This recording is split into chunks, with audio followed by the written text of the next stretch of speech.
Chapter 7. He's awake! Nadia watched as Cabron groaned, sitting up in bed. His eyes were still closed as Toofty dutifully rushed to his side, long fingers checking his vitals and searching for a fever.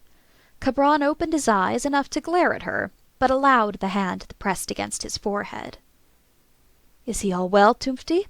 Shialn asked. "Check his pain." Toofty nodded.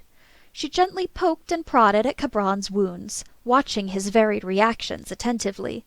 Cabron kept a steady coolness about him, save for the occasional hiss or wince. Shialn turned to Nadia. "He should be fine for work again tomorrow. I'd say don't burden him too quickly, and perhaps refrain from any familiar magic for a week or so." "A week?" Shialn shrugged as Nadia shook her head, racking her brain for experiments she could do that involved minimal magic, let alone minimal labor from Cabron. Maybe some temperature and weather recording? I guess I could set up some equipment outside, make a few minor enchantments against weather damage, but... There was noise, shuffling, as Cabron threw back the covers and tried to step out of bed. He wobbled with his steps before standing still, taking in the cozy infirmary around him.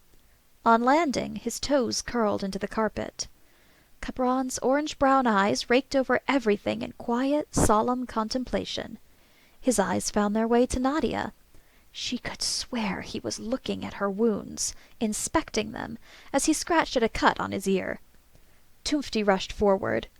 "Oh, doing that will reopen your wound. That would not be advisable," she fretted, pulling Cabron's hands down. He scowled at her, but obeyed. His eyes drifted back to Nadia. "Why is he staring at me?" It wasn't a defiant stare, eye to eye, with unsaid words or barely concealed distaste and anger behind it. He was just looking at her, watching her, eyes drifting around, but always on her. Toofty walked Cabron through a few quick exercises, testing his motor skills and steadiness, and though he glanced down now and then at his body, he ended up looking at Nadia once more. "All right!" Shialn cut in. "Well, I'll find something for your familiar to eat, give him some salves so you won't have to trouble yourself with infection, and I can either send him to your room tomorrow, or have you come here for him." "Oh, yes, send him to breakfast tomorrow, but I just wish to ask, why did you cut his hair?" Shialn smiled a bit, turning around to look at Cabron. Cabron's eyes widened as he reached up to his hair, feeling the inches that had been cut off him. Nadia was surprised it took him so long to realize. She internally snorted. "Considering he can actually see out from his hair now." "He had a lot of burnt hair, and parts of it were matted with blood from the explosion, so we just took a few inches off. I figured you'd prefer that to a dirty familiar." Nadia tilted her head, examining Cabron. He did need a haircut, though I'd prefer if you'd asked beforehand in the future." Shialn bowed her head. "Of course." Nadia glanced between the healer and her familiar. "I'll be going, then. I do thank you, Shialn. He's healed rather well." Shialn nodded. "Thank you, Nadia." Cabron didn't react, not in any obvious way, such as moving towards her, but somehow Nadia felt a force tugging at her dress, trying to keep her in the room. With a slight shake of her head, she left. Out in the hallway, Nadia tried to consult her mental map of the observatory, as incomplete as it was. She'd already busied herself with preparing a few experiments the other day, wiping down equipment and renewing a few old enchantments in her study. Busy work while she waited for more info on Cabron, of course. She didn't want to get back to that dull grind quite yet, and so Nadia found herself climbing a similar staircase for an entirely different reason. There, as indicated on the maps, a beautiful room with clear doors and a glass ceiling above, a greenhouse swallowed by the observatory. Golden supports accented the glass, which seemed to glow as if with magic, and perhaps it was. As Nadia approached, peering inside, she could see a figure deep within, knee-deep in soil and berry bushes. She rapped her knuckles against the door, giving the figure a start as they turned and waved. voice muffled through the glass. The thin door closed softly behind her as Marina called once more. "Hey, do you need something?" "Oh, not particularly. I was just exploring a bit, decided to check out the gardens."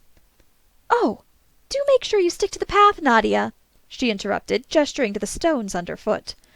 "Wouldn't want you tearing up the cabbages." Nadia stepped back accordingly. "Oh, of course." Behind Nadia the door opened once more as Baston shouldered in. He hefted a large bag of fertilizer over one shoulder, hands and apron stained brown. He cocked an eyebrow at Nadia. "How's the goat?" "Much better, thank you. He'll be back at my side tomorrow."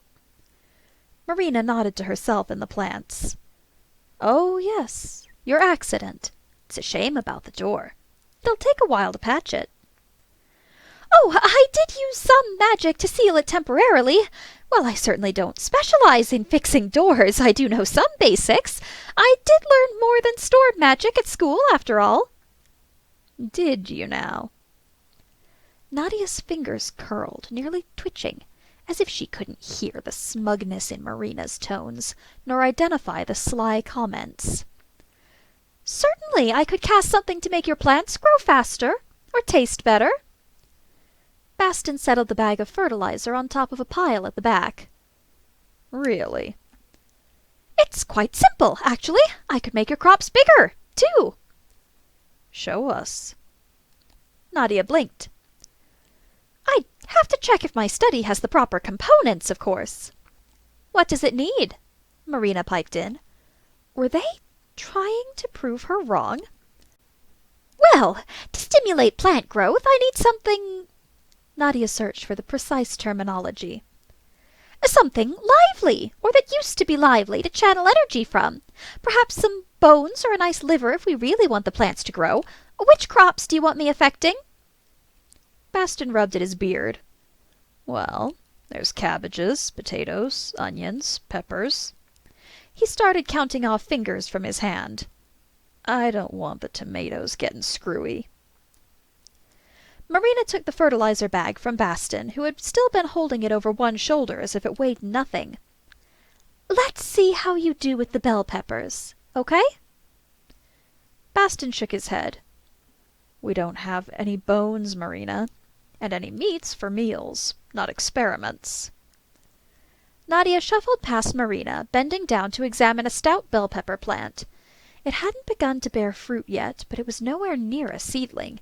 She could make do, even without the right spell components. It didn't actually have to be bone or meat specifically. Plenty of spells allowed for components to be swapped around with varying changes to efficiency and power.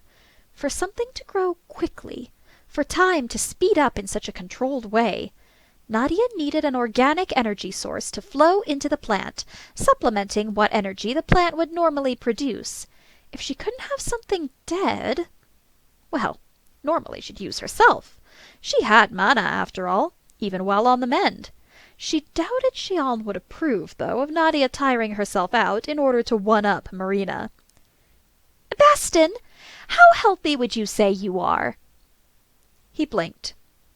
"Very." "Are you doing anything else strenuous today?" Marina inched between Nadia and Baston, almost worryingly. "What idea do you have?"